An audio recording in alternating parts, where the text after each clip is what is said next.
Hello friend, আজকে রাতের dinner বানিয়েছি হচ্ছে ঘুগনি।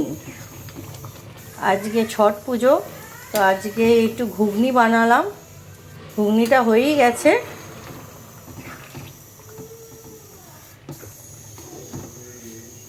দেখতেই পাচ্ছেন ঘুগনি বানিয়েছি আজকে।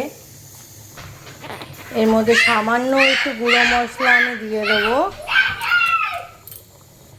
ব্যাস, ঘুগনিটা আমার কমপ্লিট। এই গুঁড়ো মশলাটা আমি ঘরেই বানিয়েছি। আমার মেয়েও চলে এসেছে ঘুগনি খেতে। মা, ঘুগনি খাবে? হ্যাঁ, কি তুমি কি ঘুগনি খাবে?